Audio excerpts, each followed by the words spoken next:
Good morning, students. Today we are going to continue the same topic. We are not afraid to die if we can be all together. Let us begin from here. Unexpectedly, my head popped out of the water. A few meters away, Wave Walker was nearing capsizing, her masts almost horizontal. Then a wave hurled her upright. My lifeline jerked taut. I grabbed the guardrails and sailed through the air into Wave Walker's main boom. Subsequent waves tossed me around the deck like a rag doll. My left ribs cracked, my mouth filled with blood and broken teeth. Somehow I found the wheel lined up the stern for the next wave and hung on. Water, water everywhere. I could feel that the ship had water below, but I dared not abandon the wheel to investigate suddenly. The front hatch was thrown open and Mary appeared. We are sinking, she screamed. The decks are smashed. Smashed means a broken. We are full of water. Take the wheel, I shouted as I scrambled for the hatch. Some meanings are here. Capsizing means be overturned in water. Hurled means throw with a great force.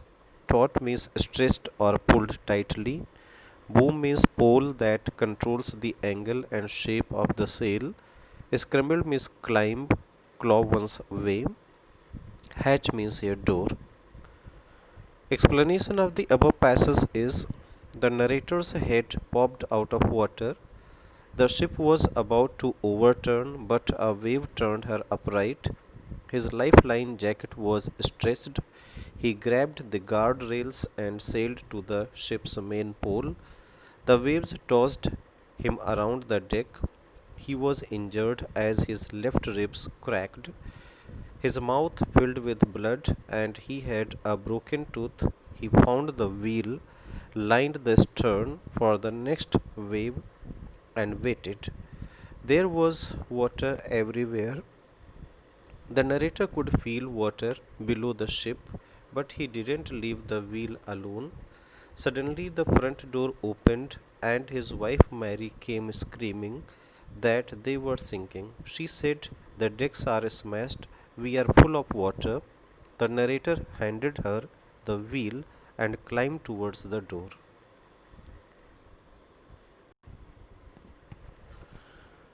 Larry and Herb were pumping like madmen. Broken timbers hung at crazy angles.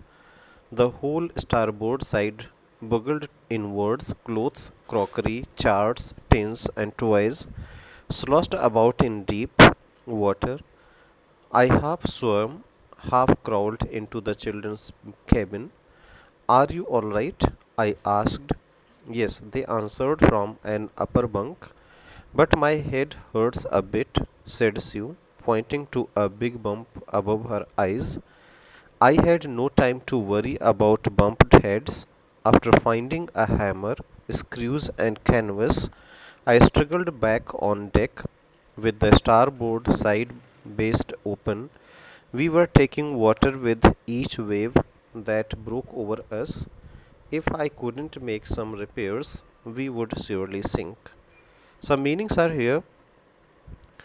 Timbers means wood board used in building of a ship. Starboard means side of a ship which is on the right side when one is facing forward.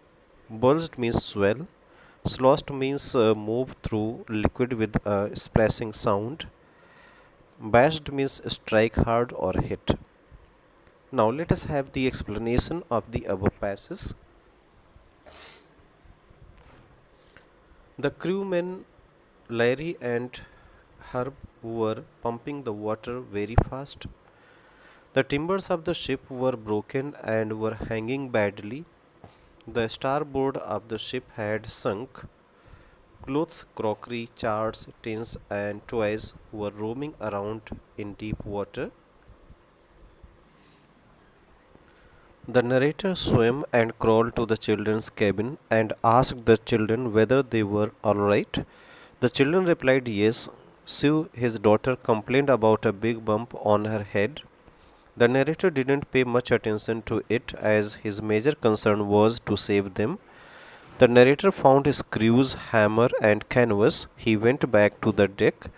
The broken starboard side was letting so much water in. If the narrator could not fix the problem, they would all sink in the sea. Further lines from the textbook are: somehow I managed to stitch canvas and secure waterproof hatch covers across the gaping holes. Some water continued to stream below, but most of it was now being deflected over the side.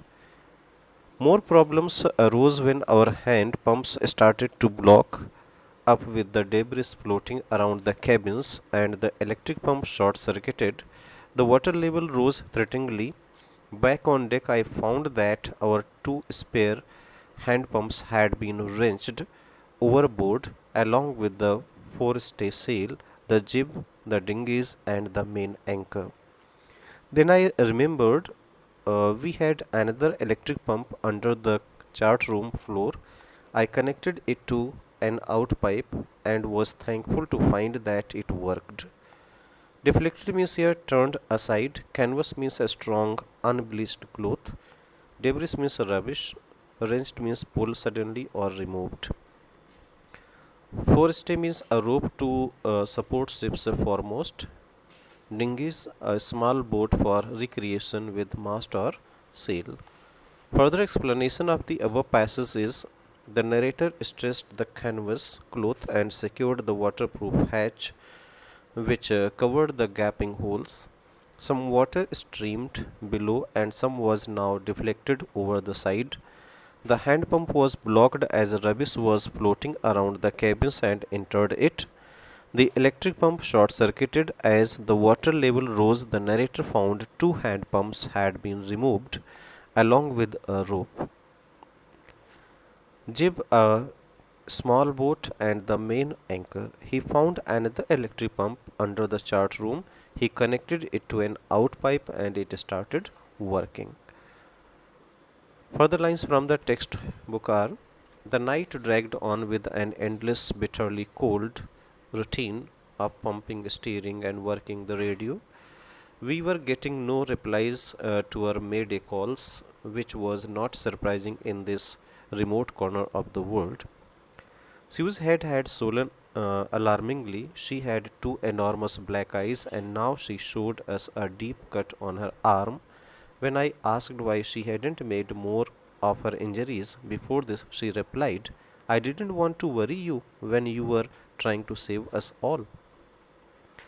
Dear students, Mayday calls means here words used to signal ships struck in a disastrous situation through radio. We can say just like customer care.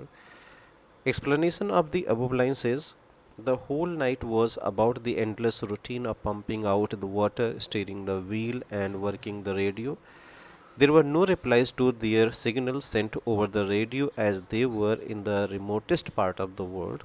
Sue's head was now more swollen and she had two back eyes with a deep cut in her arm. When, upon being asked when she didn't tell him about her injuries earlier, she said that she didn't want to worry him as he was trying to save all of them. So, this was really full of bravery. So, let us have only these explanations today. Thank you, students.